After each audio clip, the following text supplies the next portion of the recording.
नमस्कार दोस्तों, आज हम आपके बीच राम लक्ष्मण की कहानी साझा करने जा रहे हैं। इस कहानी में आपको रामायण के दो पात्र राम जी व लक्ष्मण जी के विषय में विस्तार से बताया जाएगा। आप इस कहानी को अंत तक देखिएगा और हमारे इस चैनल को सब्सक्राइब जरूर करें। धन्यवाद। जय श्री राम। एक बार जब भगवान राम, भगवान लक्ष्मण और माता सीता राजा दशरथ के दिए हुए आदेश का पालन करने के लिए 14 वर्षों के वनवास के लिए निकल गए, तब भगवान राम, माता सीता और भगवान लक्ष्मण जी ने रास्ते में आने वाली सभी नदियों गंगा, यमुना, गोमती नदी में पितृदान करते हुए आगे की ओर चलने लगे। जंगल पहुंचकर भगवान राम, माता सीता और भगवान लक्ष्मण जी ने कंदमूल और फल खाकर जंगल में अपना जीवन यापन किया और धीरे धीरे समय गुजरने के बाद जब कार्तिक का महीना शुरू हुआ, तब भगवान राम ने अपने भाई लक्ष्मण जी से कहा, जाओ जंगल से कंदमूल और फल ले आओ और लाकर उनको अपनी भाभी सीता माँ को दे दो। अपने बड़े भाई भगवान राम की आज्ञा का पालन करते हुए भगवान लक्ष्मण जी जंगल से कंदमूल और फल ले आए और कंदमूल और फल लाकर माता सीता को दे दिया। भगवान राम ने अपनी पत्नी माता सीता से कहा कि बहुत जोर से भूख लगी है, जल्दी से यह फल और कंदमूल हम लोगों को परोस के दे दो।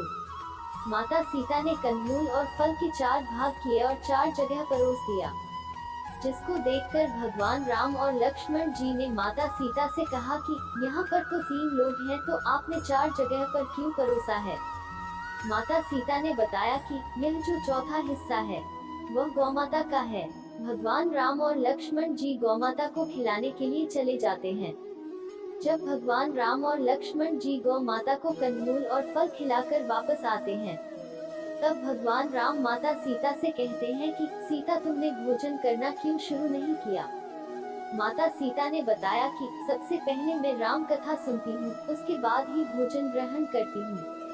भगवान राम और लक्ष्मण जी ने माता सीता से कहा कि आप मुझे राम कथा सुना दीजिए, लेकिन तभी माता सीता ने भगवान राम जी से कहा कि नहीं, आप मेरे पति हैं, जिसके कारण मैं आपको यह कथा नहीं सुना सकती। भगवान लक्ष्मण जी ने माता सीता से कहा, आप मुझे सुना दीजिए। जिसके बाद माता सीता ने भगवान लक्ष्मण जी से कहा, आप मेरे देवर हैं, इस वजह से मैं आपको यह कथा नहीं सुना सकती। मैं यह कथा सिर्फ किसी औरत को ही सुना सकती हूँ। भगवान लक्ष्मण जी ने कहा कि माता सीता, इस जंगल में कैसे किसी औरत को खोजेंगी। और फिर तभी भगवान लक्ष्मण जी ने अपनी माया से जंगल में ही एक नगर का निर्माण कर दिया और उस नगर में सभी चीजें सोने की थी। सभी चीजें सोने के होने के कारण उस नगर का नाम सोनंगरी था। नगर में रहने वाले सभी लोग बहुत अमीर थे और उनको बात का बहुत घमंड था। जब माता सीता इस नगर में कुएं से पानी लेने गई, तब उन्होंने कुएं से पानी लेने आए कई महिलाओं से बात करने की कोशिश की। तब किसी भी महिला ने माता सीता से बात नहीं की और वहां से चली गई, जिसके बाद एक छोटी सी बच्ची माता सीता के पास आई।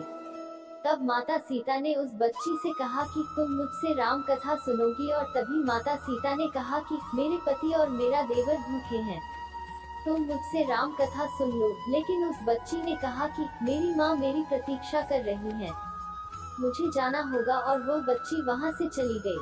यह देखकर और उन महिलाओं के द्वारा किए हुए अपमान के कारण माता सीता को अत्यधिक क्रोध आ गया, जिसके कारण माता सीता ने उस स्वर्ण नगरी को वापस से एक सामान्य नगर में परिवर्तित कर दिया।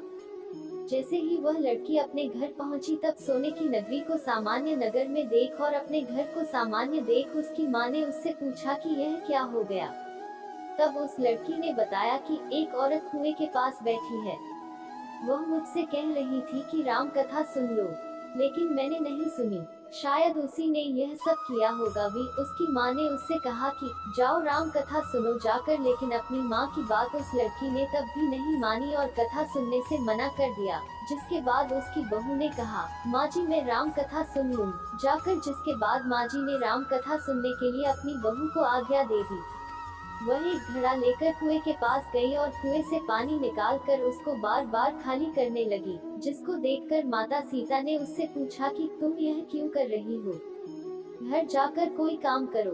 तभी उस महिला ने माता सीता से कहा कि मैं अपने घर के सारे काम करके आई हूँ। जिसके बाद माता सीता ने उस महिला से कहा कि तुम मेरी राम कथा सुन लो, मेरे पति और मेरे देवर भूखे हैं, तब उस महिला ने कहा कि आप मुझे राम कथा सुनाए। माता सीता ने उस महिला से कहा कि तुमने मेरी मदद इस मृत्यु लोक में की है, भगवान तुम्हारी रक्षा स्वर्ग लोक में करेगा। और माता सीता ने उस महिला को पूरी राम कथा सुना दी और उसके बाद माता सीता ने उस महिला को अपने गले का एक हार उसको उपहार के रूप में दे दिया। वह महिला अपने घर गई, तब उसके मटके सोने के सिक्कों से भर गए। यह देखकर घर में सभी आश्चर्यचकित हो गए। तब उस महिला की सासू माँ ने उससे पूछा कि यह कैसे हो गया। तब उस महिला ने बताया कि मैंने माता सीता से राम कथा सुनी है, शायद उसी की वजह से हुआ होगा। जिसके बाद सासू माँ ने अपनी बहू से कहा कि तुम जाकर रोज उनसे राम कथा सुनोगी। वह महिला रोज जाकर माता सीता से राम कथा सुनने लगी और एक दिन उस महिला ने माता सीता से कहा कि इस कथा का उद्यापन कैसे किया जाता है, माता मुझे इसकी विधि बताइए। माता सीता ने उस महिला से कहा कि एक नारियल ले लेना, उसके 7 भाग कर देना और 7 लड्डू लेना। एक नारियल और एक लड्डू को मंदिर में चढ़ा देना। ऐसा करने से मंदिर को बनवाने जितना फल प्राप्त होता है और दूसरे भाग को सरोवर के किनारे गाड़ देना, जिससे सरोवर बनवाने कितना लाभ होता है। और तीसरे भाग को भगवत गीता में चढ़ा देना, जिससे भगवत गीता का पाठ कराने कितना फल प्राप्त होता है। और चौथे भाग को माता तुलसी में चढ़ा देना, जिससे तुलसी विवाह करने की जितना फल प्राप्त होगा। 5वां भाग को एक कन्या को दान दे देना, जिससे कन्या विवाह करवाने कितना फल प्राप्त होगा। 6वें भाग को भगवान सूरज को चढ़ा देना, जिससे 33 करोड़ देवी देवताओं के भोग लगने जितना फल प्राप्त होता है। उस महिला ने माता सीता से विधि पहुंचने के बाद उसने उद्यापन किया और फिर माता सीता के पास गई। तब माता सीता ने उस महिला से कहा कि 7वें दिन वैकुंठ से एक विमान तुमको लेने आएगा और 7वें दिन स्वर्ग से एक विमान उस महिला के पास आया। जिसके बाद उस महिला ने अपनी सासू माँ को बताया कि स्वर्ग से भी विमान आया है।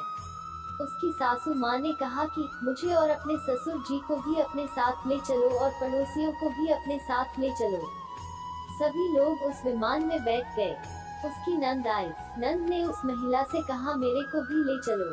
जिसके बाद उस महिला ने माता सीता से कहा कि माता इसको भी ले लो। माता सीता ने कहा कि इसने इस धरती पर कोई भी दान नहीं किया और इसने कोई पुण्य नहीं किया है, जिसके कारण मैं इसको नहीं ले सकती।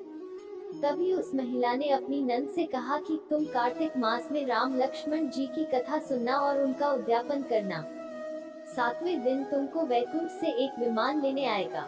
फिर सभी नगर वालों ने साथ बैठकर राम लक्ष्मण जी की कथा सुनना प्रारंभ कर दिया और थोड़े ही दिनों नगर वापस से सोने की नगरी में तब्दील हो गया। और 7वें दिन स्वर्ग से निर्माण आया और सभी को स्वर्ग लोक लेकर आ। जिसके बाद सभी लोग भगवान राम और लक्ष्मण की जय जयकार करने लगे। दोस्तों, उम्मीद करते हैं आपको यह कहानी रोचक लगी होगी। ऐसे बहुत ही कहानियाँ हैं जो हमारी वेबसाइट में उपलब्ध हैं। आप इन्हें पढ़ सकते हैं और अपने बच्चों आदि को पढ़ाकर उनका मनोरंजन करवा सकते हैं और इस कहानी को साझा कर हमारा हौसला अफजाई कर सकते हैं। और कहानी से संबंधित यदि कोई भी प्रश्न है आपका तो आप कमेंट बॉक्स के माध्यम से पूछ सकते हैं। जय श्री राम।